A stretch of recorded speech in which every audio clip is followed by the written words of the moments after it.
Hello folks, and welcome to this lesson on synthesis, decomposition, and combustion reactions.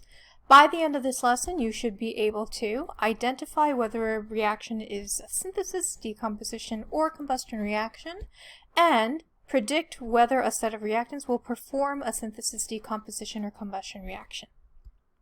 Now, in terms of the types of chemicals, at the grade 11 and 10 level, you are going to be looking at 5 different types of chemical reactions. These types are synthesis, decomposition, and combustion, which are covered in this particular lesson, and then there is also single displacement and double displacement. Now, with the first type, which is synthesis, you are going to find that you have 2 or more reactants combining to make one new product. And so if we're going to draw this as a reaction, it might look something like this.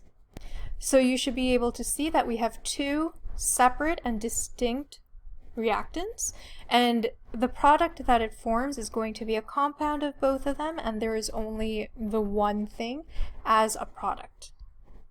So an example of this is going to be hydrogen gas reacting with oxygen to produce water vapor. So you're going to see that you have 2 distinct reactants and you have only one product. A lot of the time with a synthesis reaction, you are going to have 2 or more reactants, you're only going to have one product, and usually your reactants are going to be elements. They don't have to be elements, but they can be. Also, if you can eliminate the other types of reactions to be the possible type of reaction this might be, then what's left over, if it's not any of those other ones, is probably going to end up being synthesis. A way that you can think of this reaction is you have 2 people meeting together and then they go along with their hands held together. The second type of reaction we're looking at is decomposition. This one involves, you're going to always have one reactant and it's going to break apart into several different products.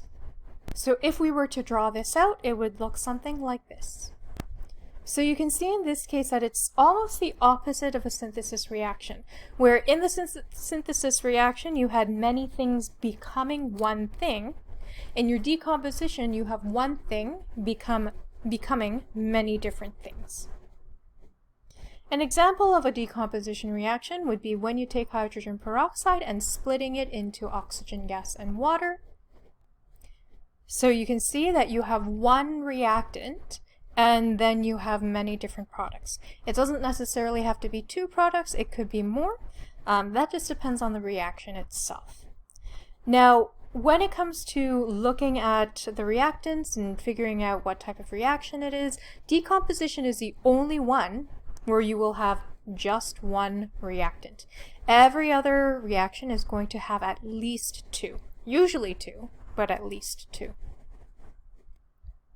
And a way to think of this reaction is going to be like that couple that were holding hands from before, needing to separate and then going their own ways.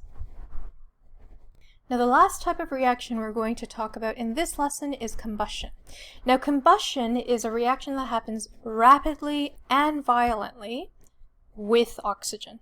So the fact that it's happening with oxygen is important, and then the fact that it happens rapidly and violently is another part of that combustion reaction. So if you think about things that are burning, that's a combustion reaction.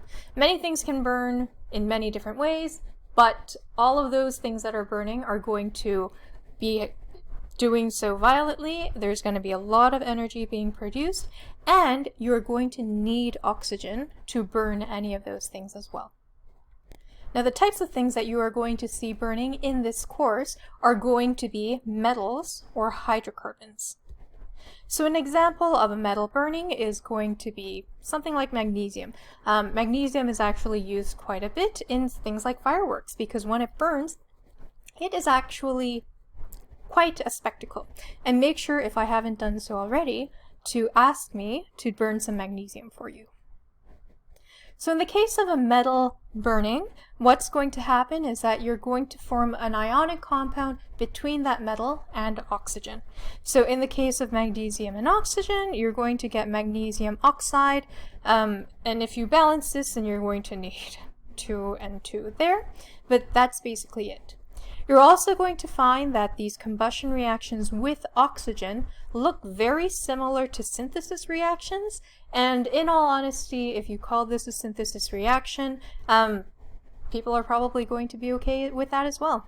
Though in this particular context, it's probably going to be thought more of in the context of burning. Now, the other type of combustion reaction is one where you are burning hydrocarbons. Hydrocarbons are basically compounds that have hydrogen and carbon. They might have other elements as well, like oxygen, nitrogen, sulfur, and so on, but usually they'll all have a base of hydrogen and carbon.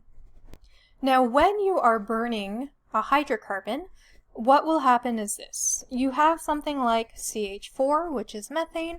You're going to burn it using oxygen, and you're going to have 2 products. Your carbon is going to combine with oxygen to form carbon dioxide, and your hydrogen is going to combine with oxygen to give you water. Now, complete combustion is what happens if you have enough oxygen to completely react with all of the methane that you have.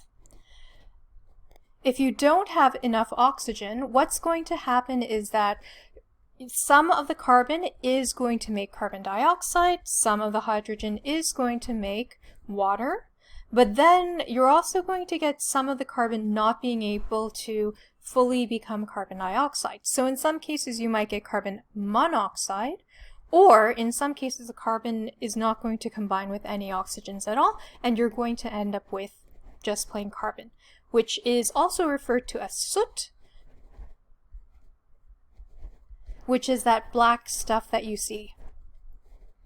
In the case of burning metals, like the magnesium that we were looking at before, if there isn't enough oxygen, what happens is that you just end up with leftover magnesium metal, and that's it. So you're not going to get these other possible products, unlike with hydrocarbons. Now, this can be dangerous, partially because soot does give you particulates, which means breathing them in is not going to be great for your lungs. And another thing that's not great for your lungs and the rest of your body is carbon monoxide. Carbon monoxide actually binds to the hemoglobin in your blood better than it does with oxygen. And so what happens is that once the carbon monoxide binds with the hemoglobin, it's the carbon monoxide that ends up going through your body instead of the oxygen, which is an issue because your body needs oxygen to be able to survive. And so carbon monoxide can be very dangerous because of that effect, but it also can happen very sneakily, I guess you can say, very quietly. And so that's why carbon monoxide detectors exist, because you can't really detect when there is carbon monoxide until it's a little bit too late. Hence why you have different alarms to help you out with that. Alright, here are some examples of possible reactions that can happen. Pause the video and see if you can figure out which one becomes which one is which type of reaction, and see if you can also predict what the products are going to be as well. So here are the answers. Some of the key points to look for when you were looking at this problem is the fact that you do have 2 reactants in this particular reaction. They're not going to be able to perform any of the other types of reactions, and so it's probably going to be synthesis because you have 2 things. Now, when you have 2 elements, to figure out what the product is, you just make a compound out of whatever elements you're starting with. Your hydrogen peroxide is actually the one that we saw a little bit before. Because you only have the 1 reactant, it's going to be decomposition. Now, the key thing in this third one is the fact that you have oxygen, so that's probably going to mean that you have combustion. Since we have a hydrocarbon here, hydrogens and carbons, you're going to end up with your products becoming carbon dioxide and water. Now, when you do have to predict the products of a combustion reaction, always assume it's going to be complete combustion. And if you have an incomplete combustion reaction, you're not going to be able to balance it anyways. but the safe thing to do is to assume that it is going to be complete combustion. That's the end of this lesson. I'll see you next time.